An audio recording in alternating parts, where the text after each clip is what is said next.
Trend line क्या होती है? ट्रेंड लाइन एक सिंपल लाइन होती है जो हम चार्ट पर ड्रॉ करते हैं ताकि मार्केट का ट्रेंड समझ सकें। जब मार्केट डाउन ट्रेंड में होता है तो प्राइस वेव्स में मूव करता है। पहले एक रन होता है, फिर पुल बैक आता है और फिर एक और रन होता है। डाउन ट्रेंड में प्राइस लगातार नीचे गिरता है, जिसमें हर नया हाई पिछले हाई से नीचे होता है और हर नया लो भी पिछले लो से नीचे होता है। इस डाउन ट्रेंड में ट्रेंड लाइन ड्रॉ करने के लिए हम अधिकतम स्विंग हाइज को कनेक्ट करते हैं। यह ट्रेंड लाइन प्राइस के ऊपर होती है और एक डायनामिक रेजिस्टेंस की तरह काम करती है। जब प्राइस इस ट्रेंड लाइन तक पहुंचता है तो यहां से प्राइस के दोबारा नीचे गिरने के चांस अधिक रहते हैं, क्योंकि डाउन ट्रेंड के दौरान ट्रेंड लाइन एक रेजिस्टेंस की तरह काम करती है। अगर मार्केट अप ट्रेंड में है तो प्राइस भी वेव्स में ही मूव करता है। पहले एक रन होता है, फिर पुल बैक आता है और फिर एक और रन होता है। अप ट्रेंड में प्राइस लगातार ऊपर बढ़ता है, जिसमें हर नया हाई पिछले हाई से ऊपर होता है और हर नया लो भी पिछले लो से ऊपर होता है। इस अप ट्रेंड में ट्रेंड लाइन ड्रॉ करने के लिए हम अधिकतम स्विंग लोज को कनेक्ट करते हैं। ये ट्रेंड लाइन प्राइस के नीचे होती है और एक डायनामिक सपोर्ट की तरह काम करती है। जब प्राइस इस ट्रेंड लाइन तक पहुंचता है तो यहां से प्राइस के दोबारा ऊपर जाने का चांस अधिक रहता है, क्योंकि अप ट्रेंड के दौरान ट्रेंड लाइन एक सपोर्ट लेवल की तरह काम करती है। अब चलिए समझते हैं कि ट्रेंड लाइन को हमें क्यों ड्रॉ करना चाहिए। ट्रेंड लाइन ड्रॉ करने का सबसे बड़ा कारण यह है कि यह सपोर्ट और रेजिस्टेंस की तरह काम करती है। जब मार्केट अप ट्रेंड में होता है तो ट्रेंड लाइन सपोर्ट का काम करती है। जब प्राइस इसे टच करता है तो अक्सर वापस ऊपर बाउंस कर जाता है। वहीं अगर मार्केट डाउन ट्रेंड में होता है तो ट्रेंड लाइन रेजिस्टेंस का काम करती है, जिसमें प्राइस इसे टच करके नीचे गिरता है। लेकिन हमें सिर्फ ट्रेंड लाइन टच होने पर ट्रेड नहीं लेना चाहिए। प्राइस जैसे ही ट्रेंड लाइन को टच करे, बिना किसी कॉन्फर्मेशन के ट्रेड में एंटर होना रिस्क हो सकता है। इसलिए हमें एक्स्ट्रा कॉन्फर्मेशन का इंतजार करना जरूरी है, जो हम आगे इस वीडियो में जानने वाले हैं। ट्रेंड लाइंस का दूसरा महत्वपूर्ण उपयोग ट्रेंड रिवर्सल सिग्नल्स के लिए होता है।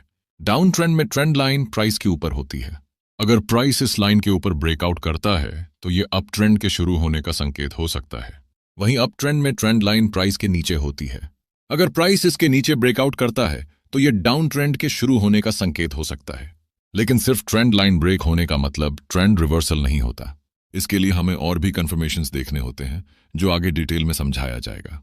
एक वैलिड ट्रेंड लाइन तभी होती है जब प्राइस कम से कम 2 बार उसको टच करता है। प्राइस जितनी ज्यादा बार ट्रेंड लाइन को टच करता है, ट्रेंड लाइन उतनी ही स्ट्रांग मानी जाती है।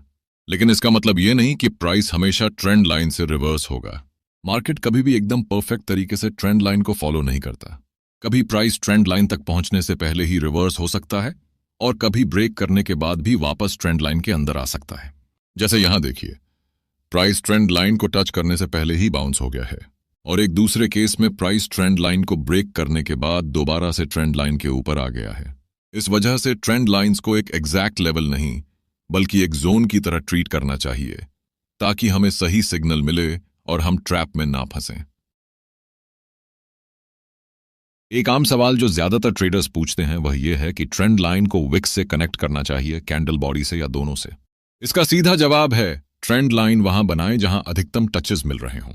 उदाहरण के लिए, अगर मार्केट डाउन ट्रेंड में है और हम ट्रेंड लाइन को ज्यादा से ज्यादा स्विंग पॉइंट से जोड़ते हैं तो यह कई जगहों पर विक्स और कैंडल बॉडी दोनों को टच करेगी। कुछ जगहों पर यह पूरी तरह से विक्स के टॉप से मिलेगी, तो कुछ जगहों पर विक्स को इग्नोर करके कैंडल बॉडी को टच करेगी। इसका मुख्य उद्देश्य यही है कि ट्रेंड लाइन जितने ज्यादा महत्वपूर्ण पॉइंट्स को जोड़े उतना बेहतर होता है। इसी तरह अगर हम अप ट्रेंड में ट्रेंड लाइन बना रहे हैं तो स्विंग लो पॉइंट्स को जोड़ते हैं। यहां भी वही लॉजिक लागू होता है। Trend line wicks, candle body या दोनों को टच कर सकती है, जो भी सबसे ज्यादा सही कनेक्शन दे। तो हम कह सकते हैं कि ट्रेंड लाइन को ड्रॉ करने का सबसे अच्छा तरीका है कि ज्यादा से ज्यादा स्विंग पॉइंट्स को कनेक्ट करना। ट्रेंड लाइन कोई फिक्स्ड रूल नहीं है, बल्कि एक टूल है जो आपको मार्केट की दिशा समझने में मदद करता है। आपको सिर्फ ट्रेंड लाइन पर डिपेंड नहीं करना चाहिए और इसे एंट्री या एग्जिट का पक्का सिग्नल नहीं मानना चाहिए, बल्कि इसे अपने ओवरऑल एनालिसिस का एक हिस्सा बनाना चाहिए, ताकि आप और अच्छे निर्णय ले सकें। अब हम ट्रेंड लाइन को ड्रॉ करना भी सीख चुके हैं। अब चलिए हम 3 ट्रेंड लाइन स्ट्रैटेजीज को समझ लेते हैं।